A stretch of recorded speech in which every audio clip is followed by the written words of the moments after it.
What is the healing energy of tea? The healing energy of tea. So today we're going to talk about using tea as medicine. Okay, we're going to talk about one of the simplest, most sacred ways to bring plant medicine into your life. And that's with a warm cup of tea. So for those that don't know me, my name is Sharon Fant. I'm a registered nurse, and I've been working in healthcare in the medical field for over 38 years. I am also the founder of the Holistic Healing Circle. So let's talk about tea.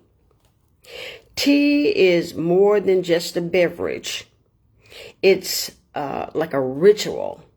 Tea is nourishment, and it is medicine in a cup.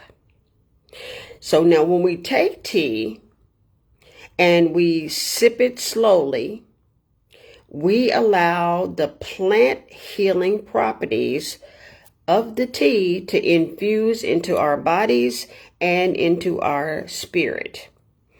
So you may not have realized that this simple thing that you can get at the grocery store, can bring about healing and healing energy into your life, into your body, and into your spirit. It's really simple.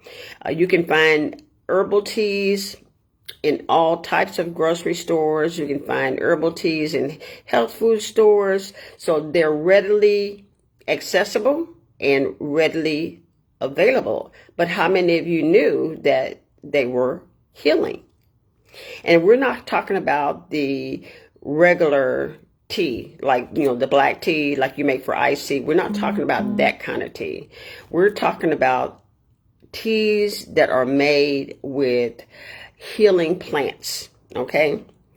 Now, because of time, I wish I could go over all the different types of teas out here, the herbal teas and plant-based teas that you can use for healing. But because of time, we're just going to talk about 4 today. And so these 4 are readily available. You can go and get them off the shelf, at your favorite grocery store. So the first one I want to talk about is chamomile. So chamomile is good for anxiety. It's good for digestion. And it's also good for rest. It'll help with sleep. So that's why most people take it right after eating to calm the stomach. And also some people have a cup of chamomile tea at bedtime because it helps you to relax. It helps you to rest. And it's very good to promote sleep. Okay.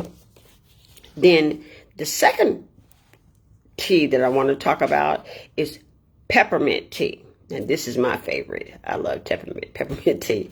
That's one of my favorites. I have tea here, peppermint tea here. So peppermint tea is good for clarity, to help to clear the mind.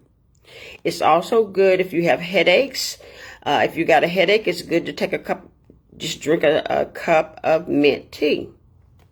It's also good for cooling the body that's caused by inflammation. So inflammation kind of heats the body up. And, we can get inflammation from a lot of things. I don't know if any of you, I know inflammation is one of the common diagnoses that doctors give to people. They'll say, okay, you're inflamed, you have inflammation. And that you can see that if you start having like joint pains, arthritis, and different things like that, your body is inflamed. And some of the things that cause inflammation, I'm kind of going off track a little bit here because we're talking about tea, but while we're on the subject of inflammation, which is a really popular disease process, it's caused by processed food. Inflammation is caused by processed foods, red meats, processed meats.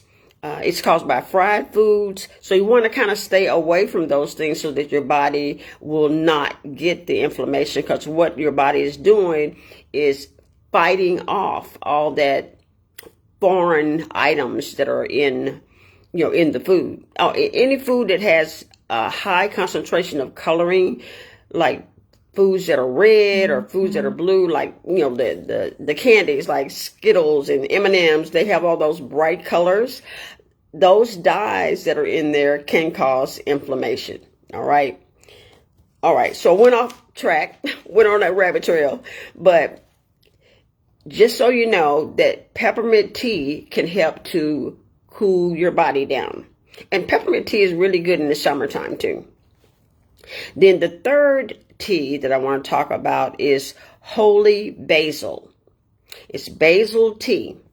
Basil tea is also good for stress, for your mood. If you're agitated or you're angry or have any kind of like mood issues that's going on, you can drink a cup of holy basil. You may not see it as holy basil in the store. You may see it just as basil in the stores. And so it's also good for not only the mood, but also good for your immune system. So it's good for that.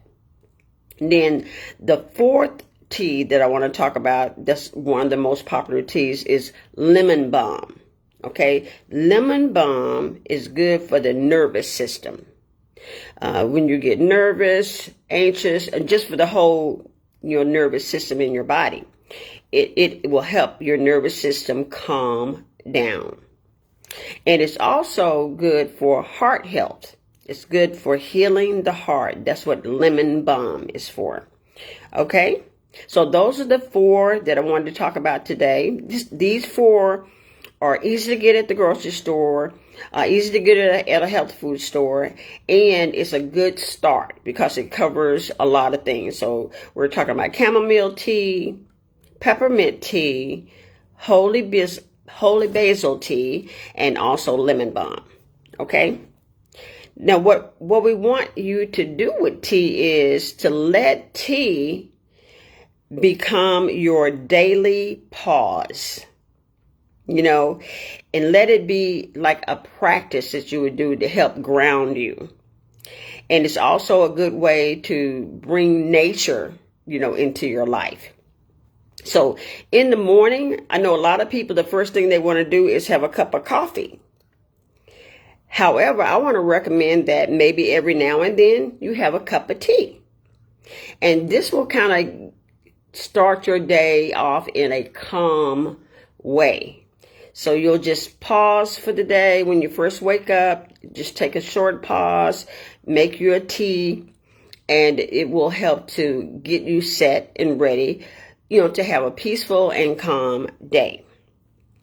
So now when you're making your tea, you want to, what's the word? I want to be conscious. That's what I want to say. Conscious of while you're making your cup of tea. You want to make your tea with love. You want to sip it slowly. So you want to, allow yourself some time, maybe 10, 15 minutes in the morning, wake up a little earlier than usual and have a cup of tea. Will set the mood for the day. You also, as you make your tea, you want to breathe in the steam from the tea. And this is what plant medicine looks like. You're going to have an opportunity to explore what is called plant medicine. And having tea is a gentle process. It's beautiful and it's available to you right now. You don't have to go far for it. It's right in the grocery store. All right. So I want to recommend that for those who are not already drinking tea and drinking tea in the way I just described it, start having a cup maybe once a week. And then, gradually increase it to maybe 2 times a week, have a cup of tea. But you will start seeing a difference in how you feel. This is going to help you in your healing journey. Okay? So that's what I wanted to talk about today. That was our topic. And that's about tea and incorporating tea into our life and incorporating tea into our healing journey. So meet me. I'm here live today at 7 a.m. Monday through Friday. I am live, but if you can't meet me at the lives, join me on the replay. So just kind of watch the replay. And in the meantime, in the comments, if you'll put your favorite tea, if you have a tea, maybe a tea that's your favorite that I didn't even mention today, put that in the comment, your favorite tea. All right. So good morning, everyone. I see people in the comments here. Thank you for being here early this morning. All right. We'll see y'all tomorrow. Take care.